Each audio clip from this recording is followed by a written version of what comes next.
And so hi guys, this is gonna be a quick one. Yeah, so we tore apart the fence, all really gone. Opens up the street quite a bit. You can actually see the house now. Gives it completely different curb appeal. We're of course there's still quite a bit of work to do on the house and probably the garden itself, the front yard. Meanwhile, yeah, there's hasn't been a whole lot of things done that you could see. We started doing some of the wiring, um, so you might be able to see. We're gonna move one of the panels downstairs to this corner here. So you already pulled some of the cables through here that go on top.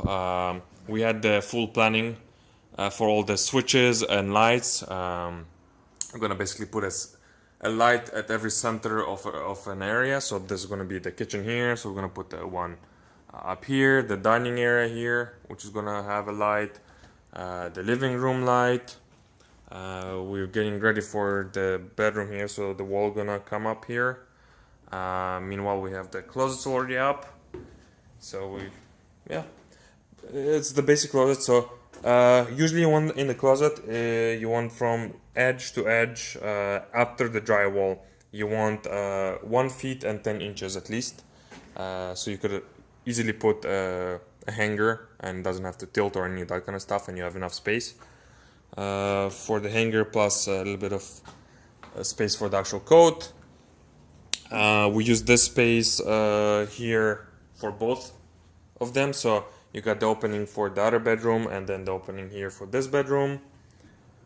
We've got a lot of the materials, right? Yeah, there's a bunch of materials there. There's a couple of materials here.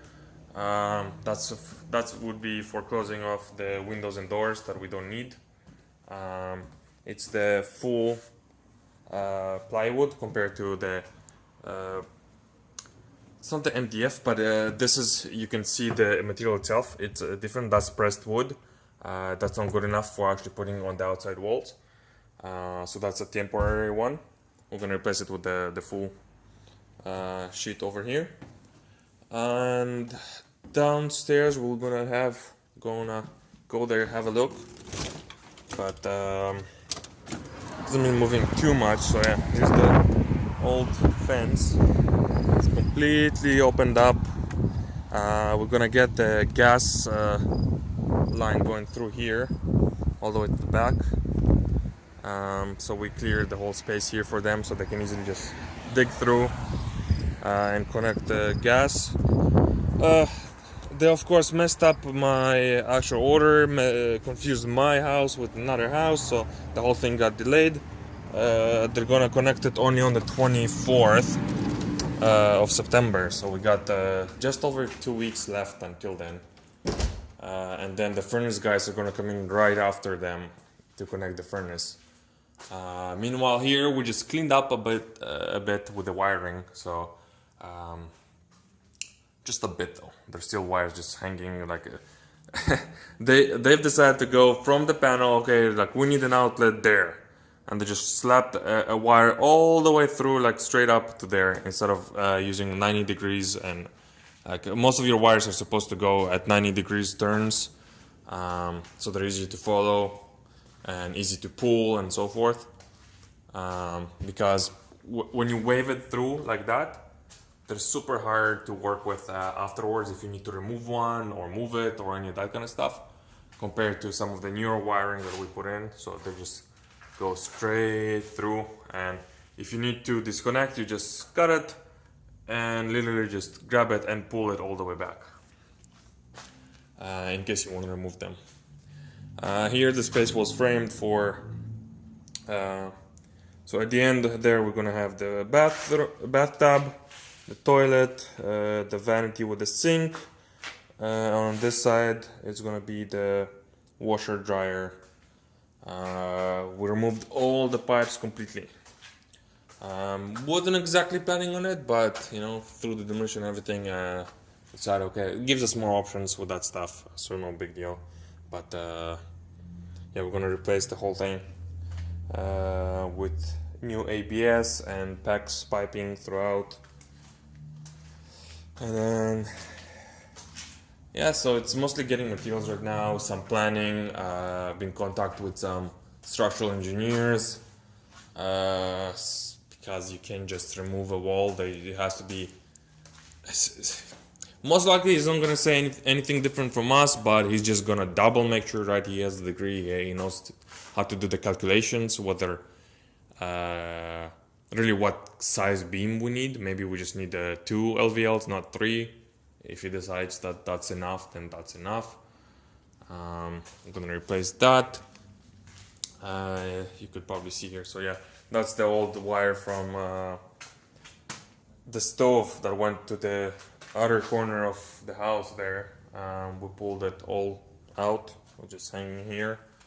Yeah, disconnected a bunch of the wires, except for a couple that went up that he's still using, I guess. We're just waiting for the journeyman to sign off on the papers and get the permit, and then my guy is gonna actually move the whole thing upstairs. Again, it's the whole idea is just to separate the two so that if they trip any of the breakers, they don't have to go to the neighbor, knock on their door, kind of, oh, could you turn my lights back on? So the panels are going to be completely separate. The furnaces are still going to stay here. They're going to just go over here. Just the 8 feet here. They said that they need a 4x4 space per furnace. So this whole wall here is going to be the 2 furnaces. And the 1 panel here. The kitchen, as usual, as I mentioned before, is going to go here instead of that furnace here. I'm buying the exact same kitchens. I just ran straight up to Kent. I have a guy there, so he literally just every single thing. He takes whatever it is on the market right now and matches it with the closest sale that they had or will have, kind of thing. So I get all the cabinets at 10-15% discount usually. And I'm gonna match the both kitchens. We're gonna do the same L-shape kitchen. So it's gonna be cabinet, fridge, stove, corner unit, sink base, dishwasher. In this case, I might put something extra in here because this corner is not going to be used for anything. We need some space. We need at least about, I think for the electrical is the same as the furnace. You need the 2 feet space, open space in front of it for service. So we can't really put anything here. I might extend the kitchen here a bit. And the dining area here is going to shift a bit to the center over here. Compared to upstairs where they have the door coming in, so I don't want the dining area in front of the door. But here we can just directly, literally just put it here, closer to the actual living room. So that will give us more space here for cabinets or extra storage, that kind of thing. But yeah, we got a bunch of the electrical. So yeah, they had the dryer, they had the washer dryer here. Again, this was shared space, so they had the stairs coming down, and they had the washer dryer sitting here to be shared by both units. But we're gonna be completely separating that. So this week there's gonna be should be a lot happening. My guy got 3 more people with him, so they're going through all of that stuff right now, doing the electrical, some framing. We need to still frame all the basement concrete because my plumber is going to come in and do this heating system here, and he needs to run it through the framing. So all the pipes go through the framing, pop out whenever they need to actually heat up the actual space, and then continue through the whole house. And we got some stuff here as well. The crack will be filled before all of that stuff. That's a really minor crack. My previous house had like probably about that much of a crack. You literally could see through it. So this is really minor. We're just gonna drill a couple of holes through, 3 or 4 holes. Then you stick your gun with the foam in it and then just push until it pops back out. And that's it. You really just seal it from water and air kind of leakage. And that's about it. The rest of it is really good. It's 50 some year old, but in great shape. There's minor stuff that we still need to do, like we'll cut this back out and seal it because this is going to be a bedroom. The floors here are not particularly perfect, but with the vapor barrier, under padding and the laminate and all that stuff, you're really not gonna feel much of it. Some of the holes where he pulled out the nails out of it, he's just gonna fill that up. It's not particularly huge deal. It's pretty simple to fill. You just clean it up, put the primer, put new concrete in, level the whole thing, and it's good to go. I'm about to order the doors and windows the next day or two. I went with Happy Harry's here. They work with the global windows and doors. The main reason is the price and the fact that they're gonna deliver them. Usually it's 2 to 3 weeks, but last time it was basically just the 2 weeks, even I think a bit under that. Compared to the other guys, which are usually 4 weeks, and the prices are not double, but you're looking at like 150%. If my windows are 360, 370, the other company got them at 550. That was a quote from Kent.